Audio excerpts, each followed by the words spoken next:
Isang mapagpalang araw na noon mga par at isang magandang umaga, magandang tanghali, magandang hapon at magandang gabi. Anumang oras mo napapanood ang aking video, maraming salamat idol, maraming salamat mga par. So matagal tayong hindi nakapag-upload ng ating video, kung kaya't ngayon buwan ng Agosto, tayo ay susubok na manghuhuli ng barilis o yung manghuhuli tayo ng malalaking tuna. So ayan mga par, antabay lang kayo.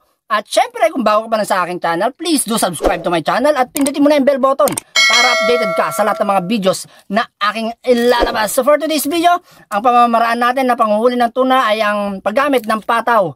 At ang pamain natin ay yung buhay-buhay na isda na maliliit o yung tinatawag namin pirit. So ayan, without further ado, let's dive in for my intro.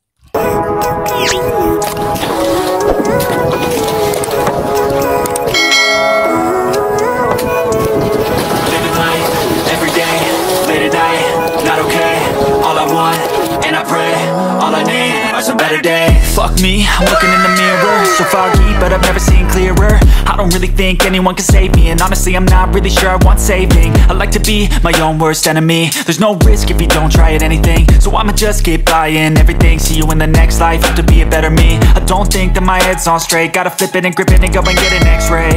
What's wrong with me?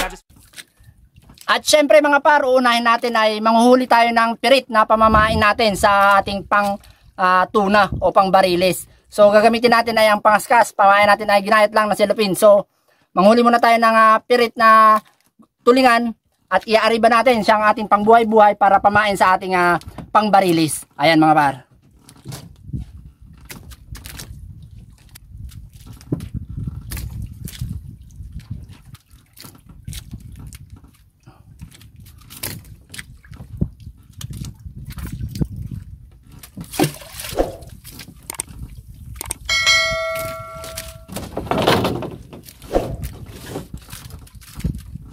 Kanina, ang daming gipaw ng pirit, pero nawala bigla.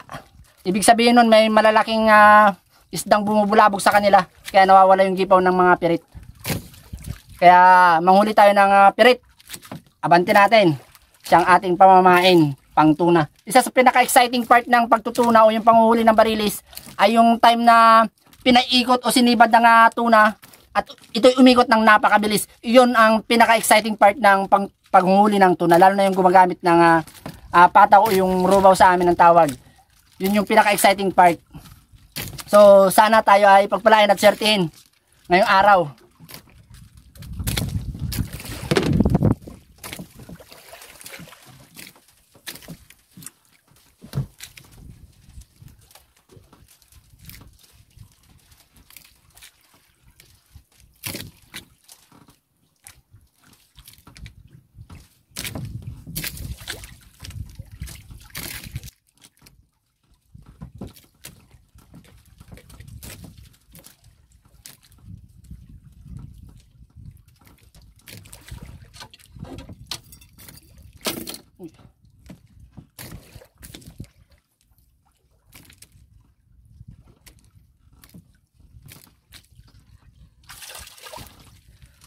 So yan, yellowfin na maliit.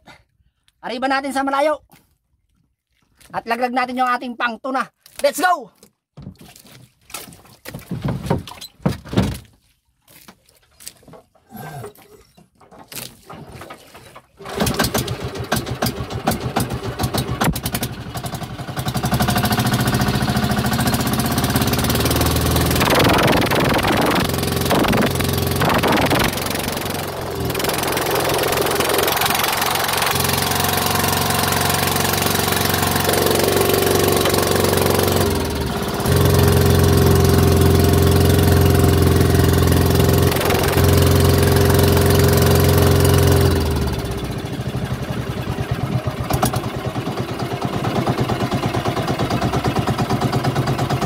Lalaglag na natin yung ating nahuli sa kaskas, yung piret. Ayan, kakawitan natin mga bar. Buhay na buhay pa. Woo! Lalaglag.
So ayan mga par, naiariyan na natin yung ating pangbariles. So ang gagawin natin, antabay lang tayo, hantayin natin.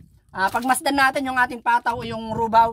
Kapag kasakaling idiniin o biglang lumubog at umikot ito ng napakabilis mga par, woo, yun ang pinaka-exciting part ng pagtutuna. So ibig sabihin, pag umikot ng mabilis, ibig sabihin, sinibad at fish on na yon ng tuna mga par. So antabay lang tayo at excited na ako. Sana paikutin ng ating rubaw o yung ating pataw. Woo! Sana naman tayo pagpalain at swerte mga par, idol. Woo! Umikot na mga par! Guys, excited na ako. Pagpulot na tayo ng bariles. Let's go!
Buhay-buhay lang na pirik ang ating pamain mga par. Mga idol, buhay-buhay na pirik.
So ayan mga par, habang tayo nagbubunot ng ating pasibad na tuna, ayan, mag-shoutout muna ako sa lahat ng aking mga silent viewers, ganun din sa lahat ng mga nagko-comment sa aking mga free views na video. Ayan, maraming salamat sa pagbibigay ng comment mga par, mga idol. Maraming salamat. Ganun din sa aking mga bagong subscribers. Ayan, maraming salamat sa inyo lahat mga par, mga idol. Ayan, sana ay patuloy niyo akong suportahan at marami pa tayong videos na pagsasamahan. Ayan, maraming salamat ulit mga par, mga idol. Ayan, para kay Ethel Socano, ang number ng tamsi na aking ginagamit para sa swordfish ay number 70 LBS. Ayan, syempre maraming salamat din sa iyo, MG Eric Adventure. Ganun din sa iyo, Bright TV9, maraming salamat. Ayan, maraming salamat talaga sa inyo mga par, mga idol, sa patuloy na support at panonood ng aking mga video sa ating YouTube channel, Masagana Fishing PH. Maraming salamat mga idol. God bless po sa inyong lahat. Mga parang pasibad natin, tuna, barilis.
Nakaisa na tayo na tuna mga par. Oras pa lang natin 6:45. Pasibad natin ng 6:30 ng umaga. Naisan pa natin ng 6:45, 6:45. Meron tayong 15 minutes na nagpasampa. So diretso lang. Abante lang tayo mga par, at baka sakaling dire-diretso ang sibad ng tuna. Let's go!